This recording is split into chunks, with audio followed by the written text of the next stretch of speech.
بسم الله الرحمن الرحيم ياسين والقرآن الحكيم إنك لمن المرسلين على صراط مستقيم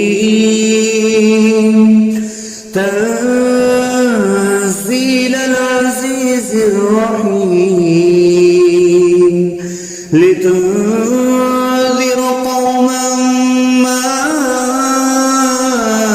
أنذر آباؤهم فهم غافلون لقد حق القول على أكثرهم فهم لا يؤمنون إنا جعلنا في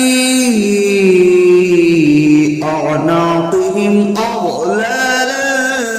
فهي إلى الأذقان فهم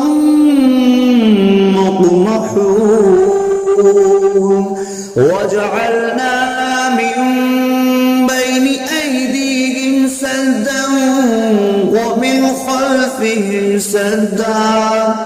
ومن خلفهم سدا فأغشيناهم فهم لا يبصرون وسواء عليهم أأنذرتهم أم لم تنذرهم لا يؤمنون إنما تنذر من اتبع الذكر وخشي الرحمن بالغيب فبشره بمغفرة وأجر كريم إنا نحن نحيي الموتى ونكتب ما قدموا وآثارهم وكل شيء أحصيناه في إمام مبين واضرب لهم مثلا أصحاب القرية إذ جاءها المرسلون إذ أرسلنا إليهم اثنين فكذبوهما فعززنا بثالث فقالوا إنا إليكم مرسلون قالوا ما أنتم إلا بشر مثلنا وما أنزل الرحمن من شيء إن أنتم إلا تكذبون قالوا ربنا يعلم إنا إليكم لمرسلون وما علينا إلا البلاغ المبين قالوا إنا تطيرنا بكم لئن لم تنتهوا لنرجمنكم وليمسنكم منا عذاب أليم قالوا طائركم معكم أئن ذكرتم بل أنتم قوم مسرفون وجاء أقصى المدينة رجل يسعى قال يا قوم اتبعوا المرسلين اتبعوا من لا يسألكم أجرا وهم مهتدون وما لي لا أعبد الذي فطرني وإليه ترجعون أأتخذ من دونه آلهة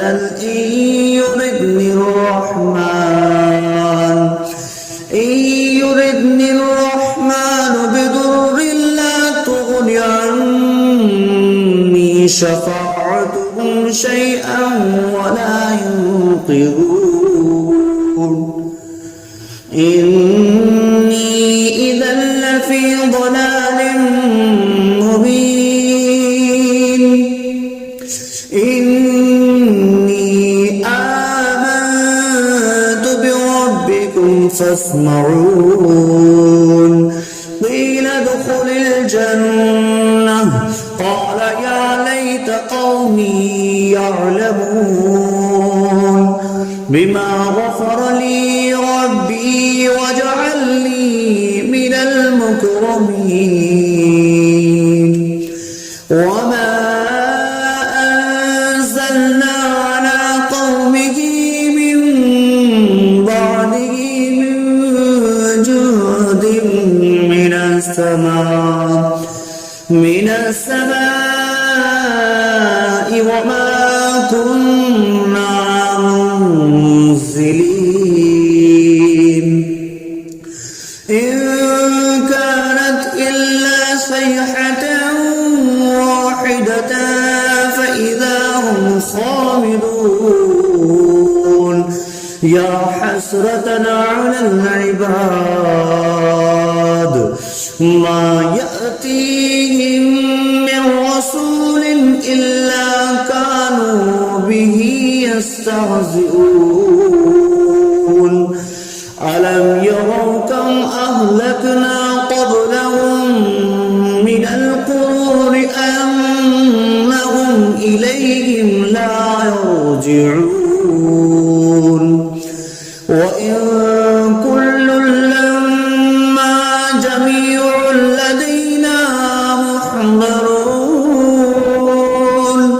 وآية لهم الأرض الميتة أحييناها وأخرجنا منها حبا فمنه يأكلون وجعلنا فيها جنات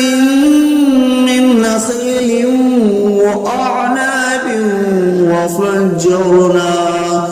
وفجرنا فيها من العيون ليأكلوا من ثمره وما عملته أيديهم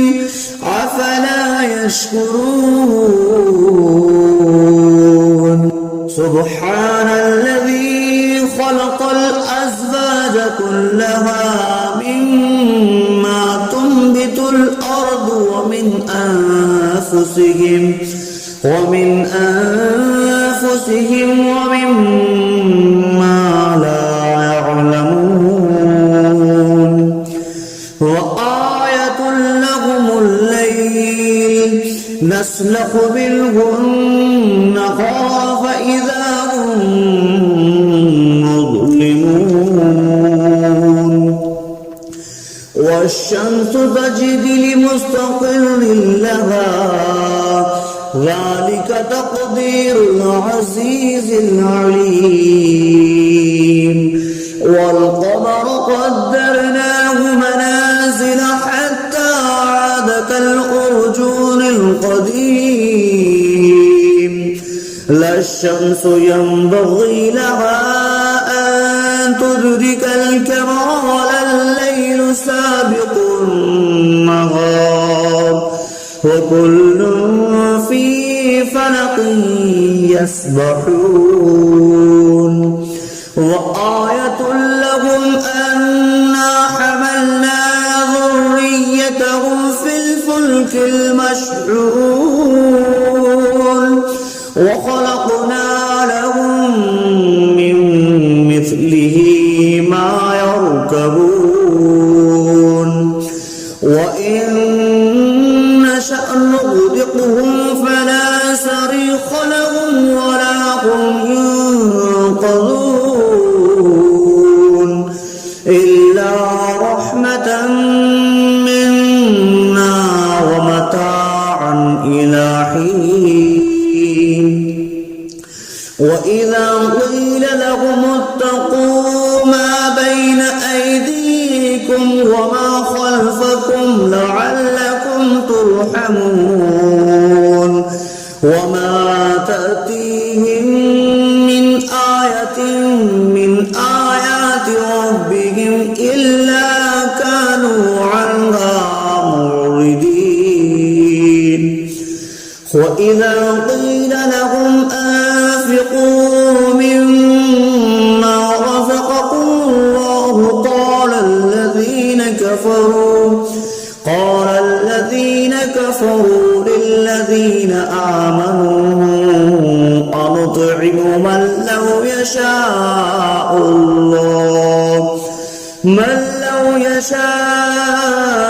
الله أطعمه إن أنتم إلا في ضلال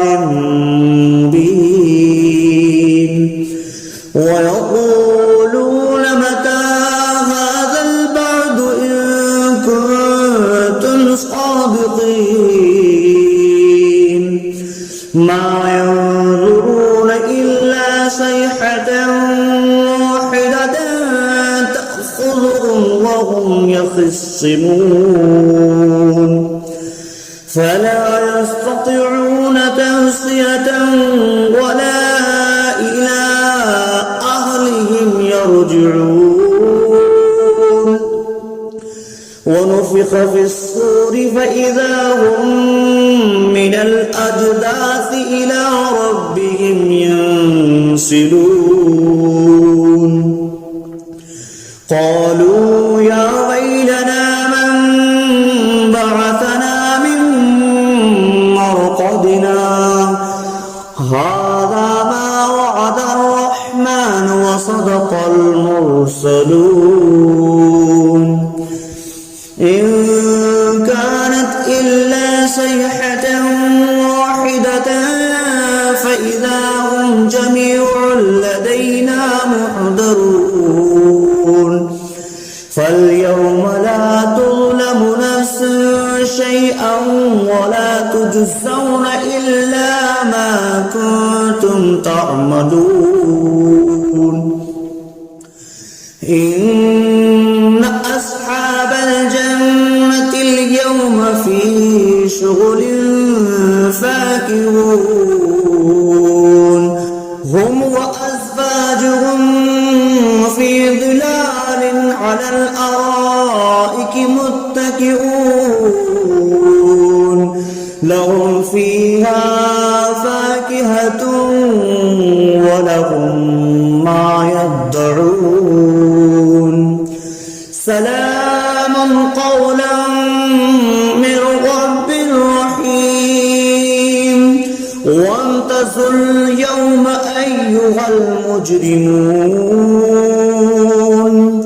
ألم أعهد إليكم يا بني آدم ألا تعبدوا الشيطان إنه لكم عدو مبين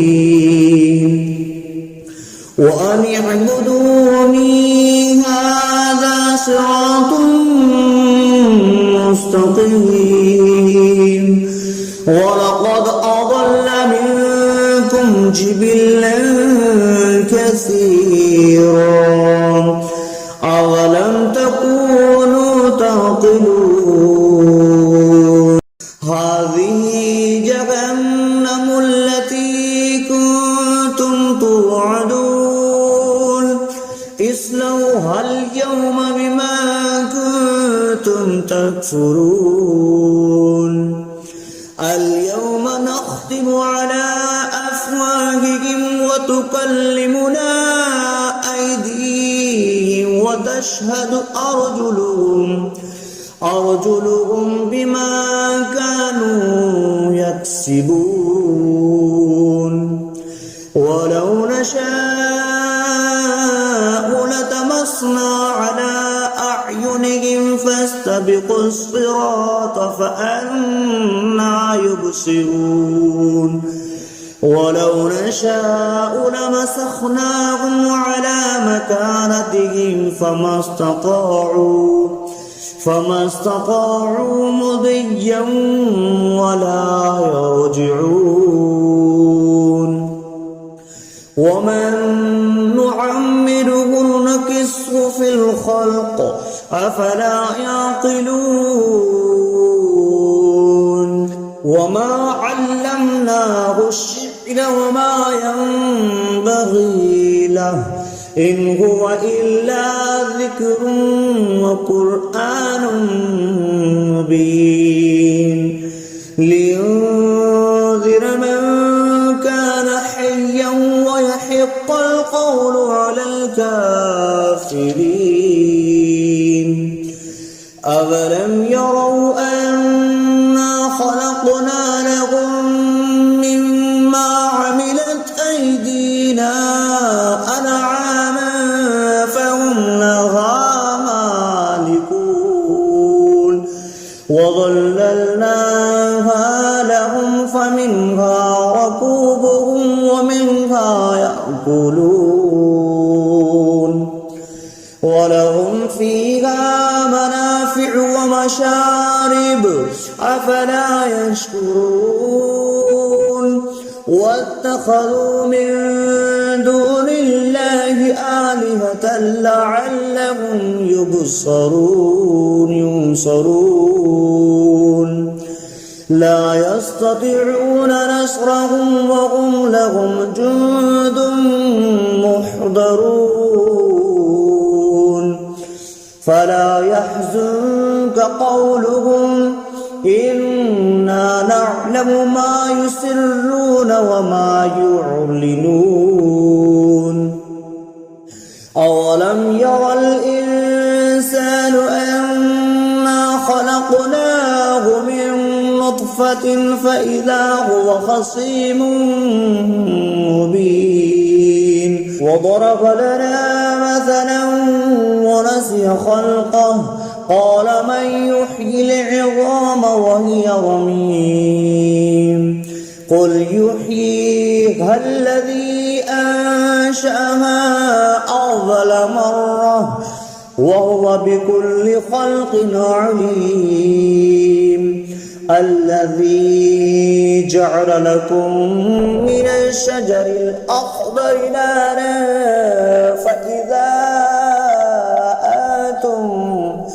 فإذا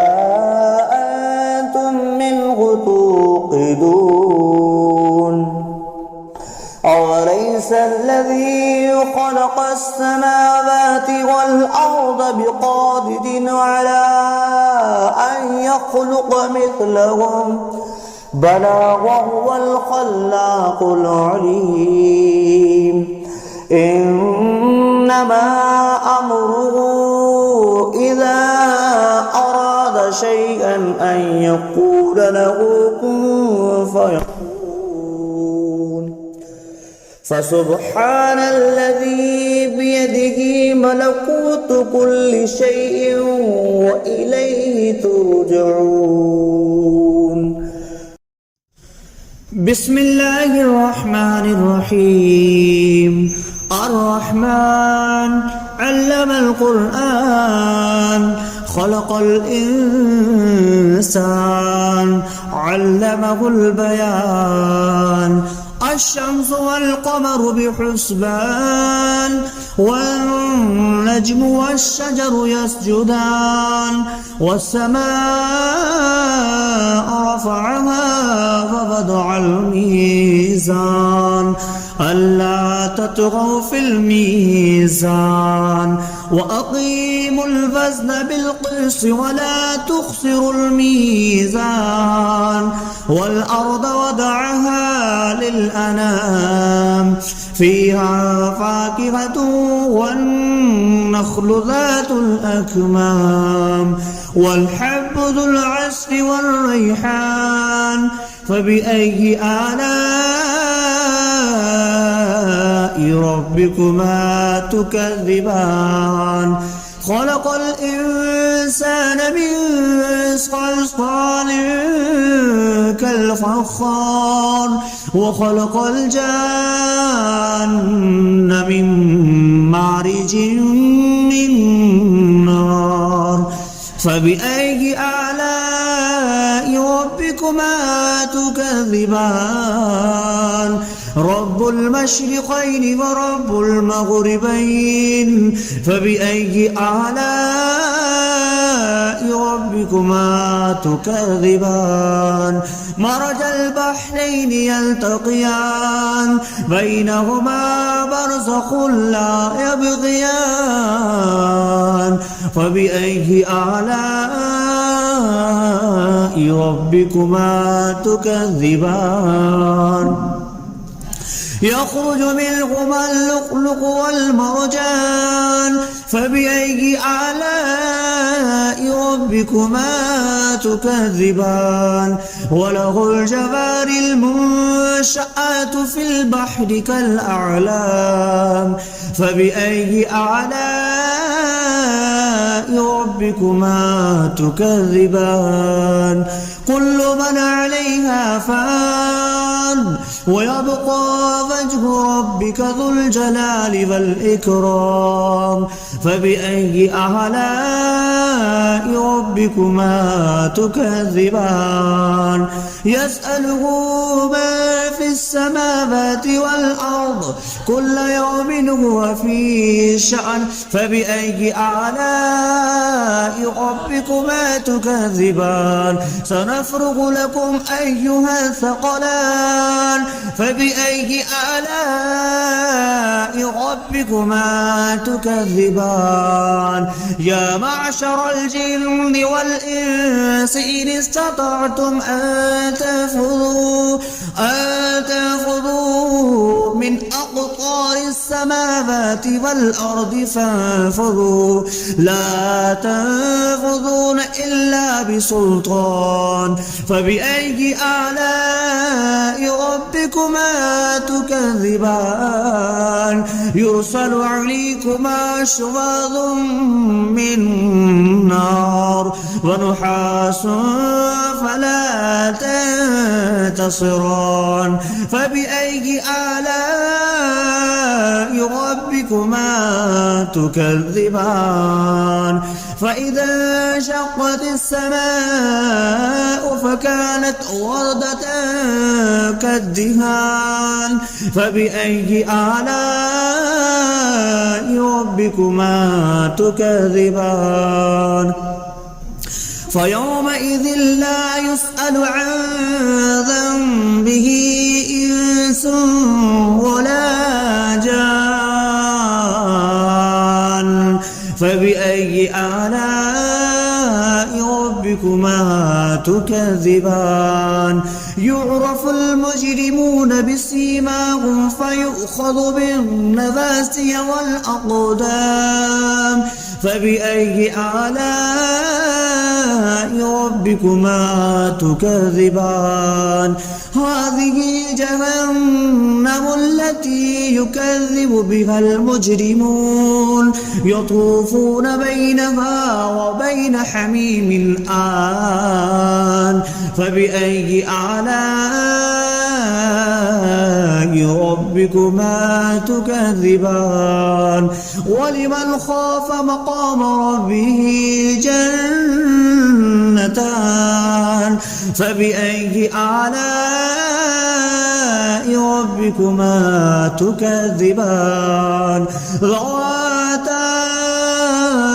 أفنان فبأي آلاء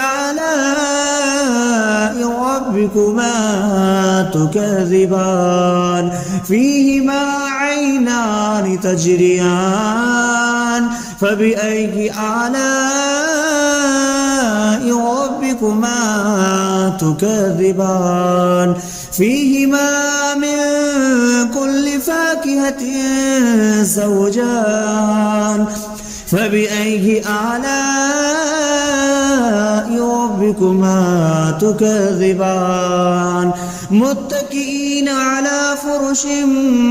بطائنها من استبرق وجنى الجنتين دان فبأي آلاء ربكما تكذبان فيهن قاصرات الطرف لم يطمثهن إنس